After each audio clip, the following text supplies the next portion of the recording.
오늘은 창세기 49장 1절과 28절의 말씀을 같이 생각해 보도록 하겠습니다. 창세기 49장 1절과 28절 말씀을 제가 봉독해 드리겠습니다. 야곱이 그 아들들을 불러 이르되 너희는 모이라. 너희가 후일에 당할 일을 내가 너희에게 이르리라. 이들은 이스라엘의 12지파라. 이와 같이 그들의 아버지가 그들에게 말하고 그들에게 축복하였으니 곧 그들 각 사람의 분량대로 축복하였더라. 아멘. 사람이 가장 진솔해지는 순간은 언제일까요? 아마도 숨을 거두기 직전이 아닐까요? 이때에는 자신의 인생을 살아오면서 느꼈던 후회와 그때 이렇게 했으면 더 좋았을 것이라고 생각되었던 일들과 자신이 거두었던 성공을 이루게 했던 방법들과 자세들을 되돌아보면서 자신이 죽은 후에라도 자신이 사랑하는 사람들이 잘 되기를 바라는 마음으로 마지막 유언을 남깁니다. 그리고 인생에 있어서 가장 중요하다고 생각하는 것을 말하게 되죠. 오늘 본문의 야곱이 바로 그렇습니다. 야곱은 자신의 마지막 숨을 거두기 직전에 자신의 12명의 아들들에게 또렷한 의식을 가지고 유언을 남기고 있습니다. 그러나 야곱의 이 유언은 보통의 유언과는 다른 성격을 가진 유언입니다. 어떻게 다른 성격을 가진 유언일까요? 1절에서 야곱은 자신이 이제부터 할 말의 성격에 대해 이렇게 말합니다. 너희는 모이라. 너희가 후일에 당할 일을 내가 너희에게 이르리라. 너희가 후일에 당할 일이라고 말합니다. 즉, 자신의 유언은 재산의 분배나 형제간에 사이좋게 지내라는 그런 말이 아니라 예언의 성격을 가진 말이라고 알립니다. 이제부터 야곱이 그의 아들들에게 전하게 될 말은 인간의식으로는 알 수 없는, 인간의 육적인 눈으로는 볼 수 없는 저 깊이 감추어져 있는 일들에 관한 것이라는 얘기입니다. 그는 이제부터 인간의 수준을 벗어나서 하나님에 대한 해설가와 사신으로서 교회의 미래의 모습을 얘기할 것이라고 선언하고 있는 것입니다. 그런데 성경에 보면 후일, 곧 마지막 날에 일어날 일에 대하여 말한다는 표현이 여러 군데에 나타납니다. 가장 먼저는 민수기 24장 14절에 나오는데요. 여기서 발람은 이렇게 말합니다. 이제 나는 내 백성에게로 돌아가거니와 들으소서. 내가 이 백성이 후일에 당신의 백성에게 어떻게 할지를 당신에게 말하리이다. 그러고 나서 발람은 이스라엘을 대적하는 자들이 멸절될 것이라고 말합니다. 곧 반대로 이스라엘이 그 대적자들에게서 승리를 얻게 될 것이라고 말합니다. 다음으로는 신명기 4장 30절에 나오는데요. 모세는 여기서 다음과 같이 말합니다. 이 모든 일이 내게 임하여 환난을 당하다가 끝날에 내가 내 하나님 여호와께로 돌아와서 그의 말씀을 청종하리니. 그리고 바로 그 다음 31절에서 이렇게 말합니다. 내 하나님 여호와는 자비하신 하나님이심이라. 그가 너를 버리지 아니하시며 너를 멸하지 아니하시며 내 조상들에게 맹세하신 언약을 잊지 아니하시리라. 그 다음에는 이사야 2장 2절에 나오는데요. 말일에 여호와의 전에 산이 모든 산 꼭대기에 굳게 설 것이요 모든 작은 산 위에 뛰어나리니 만방이 그리로 모여들 것이라. 그리고 곧바로 이어지는 3절에서 이사야는 이렇게 말합니다. 많은 백성이 가며 이르기를 오라 우리가 여호와의 산에 오르며 야곱의 하나님의 전에 이르자. 그가 그의 길을 우리에게 가르치실 것이라. 우리가 그 길로 행하리라 하리니 이는 율법이 시온에서부터 나올 것이요 여호와의 말씀이 예루살렘에서부터 나올 것임이니라. 그가 열방 사이에 판단하시며 많은 백성을 판결하시리니 무리가 그들의 칼을 쳐서 보습을 만들고 그들의 창을 쳐서 낫을 만들 것이며 이 나라와 저 나라가 다시는 칼을 들고 서로 치지 아니하며 다시는 전쟁을 연습하지 아니하리라.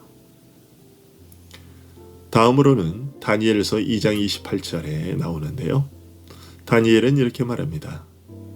오직 은밀한 것을 나타내실 이는 하늘에 계신 하나님이시라.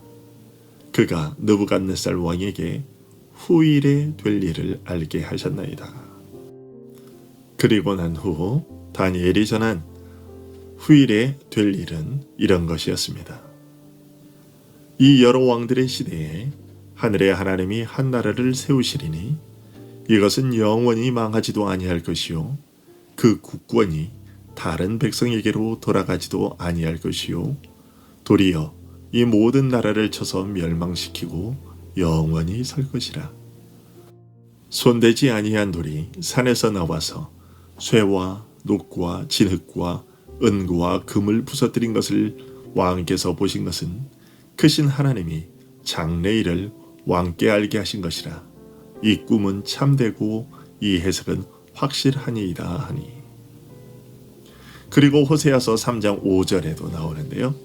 그 후에 이스라엘 자손이 돌아와서 그들의 하나님 여호와와 그들의 왕 다윗을 찾고 마지막 날에는 여호와를 경외함으로 여호와와 그의 은총으로 나아가리라. 이처럼 여러 선지자들이 후일 곧 마지막 날에 하나님의 택하신 백성들이 당할 일들에 대해 말했는데요. 그들이 전한 그 일들에는 한 가지 공통점이 있습니다. 그것은 바로 하나님께서 택한 백성들의 구원이라는 사실입니다. 그리고 그 구원 가운데에는 왕에 대한 사실이 들어 있습니다. 우리가 읽지는 않았지만 창세기 49장에서 우리가 가장 눈여겨보아야 할 대목도 그것입니다. 창세기 49장 10절에서 야곱은 이렇게 축복합니다.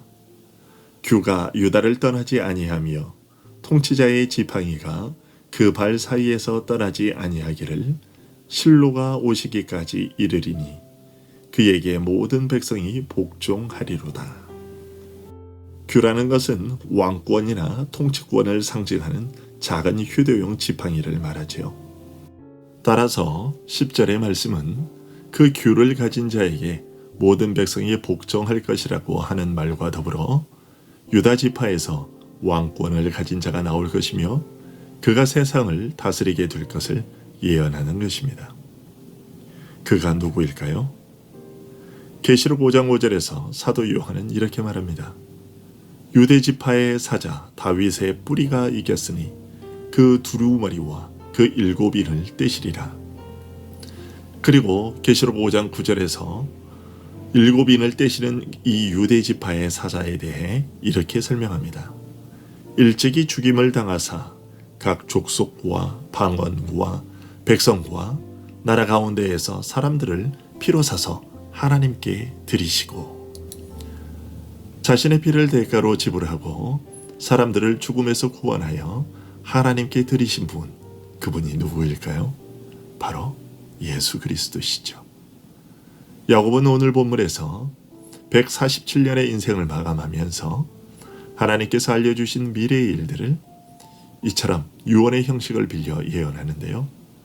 그가 가장 중점을 두고 전한 사실은 다름 아니라 하나님께서 예수 그리스도를 통해 당신의 백성들을 구원해내실 것이라는 사실이었습니다. 창세기 49장을 보면 우리들의 일반 상식과는 달리 야곱이 유언을 하면서 그의 맏아들인 르우벤과 둘째, 셋째 아들인 시므온과 레위에 대하여서는 도저히 축복이라고 볼 수 없는 오히려 저주로밖에 들리지 않는 선언을 합니다. 르우벤에 대해서는 너는 탁월하지 못할 것이라고 선언하고 시므온과 레위에 대해서는 저주를 받을 것이라 이스라엘 중에서 흩으리로다 라고 말합니다. 그러나 28절에서 모세는 이 저주 같은 선언까지도 다 포함하여 야곱이 그들에게 축복하였으니 라고 말합니다.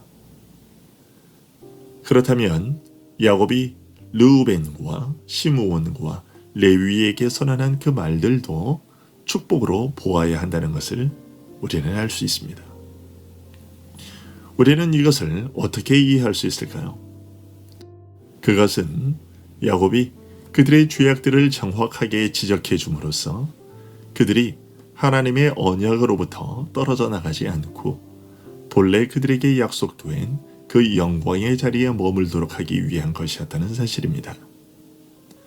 하나님께서 자기 백성들에게 내리시는 처벌은 비록 그것이 수치와 창피의 계기가 되는 것이 사실이지만 그들의 행복과 동떨어진 것이 아니라 오히려 그 축복에 머물게 하고자 하시는 것입니다. 만일 이러한 징계가 그들에게 주어지지 않는다면 그들은 자신들의 죄악을 깨닫지 못할 것이고 더욱더 악에 빠지고 그 죄악에 숨겨진 독이 마침내 그들의 온 몸에 퍼져 그들을 사망에 빠뜨리게 될 것입니다. 이런 점을 생각해 볼 때 하나님께서는 야곱의 이 저주의 선언을 통해 아버지의 부드러운 마음으로 그들을 일깨워 주신 것이며 그러기에 저주처럼 보이는 야곱의 선언은 그들에게 축복이었던 것입니다. 그 저주들은 그들을 바른 길로 이끌기 위한 하나님 아버지의 일시적 징계였던 것이죠. 그런데 이런 저주받은 자들조차 축복 가운데 거하도록 만들어주시는 분이 누구십니까? 바로 그리스도이십니다. 이런 사실보다 우리에게 더 큰 위로와 소망이 되는 사실은 없습니다. 아담의 범죄로 인해 날 때부터 진노의 자녀였던 우리였는데 그런 진노를 바꾸어 하나님의 축복이 임하게 하시는 분, 그분이 바로 예수 그리스도십니다. 야곱은 마지막 순간에 성령에 감동되어 이 사실을 미리 내다보고서는 다음과 같이 고백했습니다. 여호와여, 나는 주의 구원을 기다리나이다.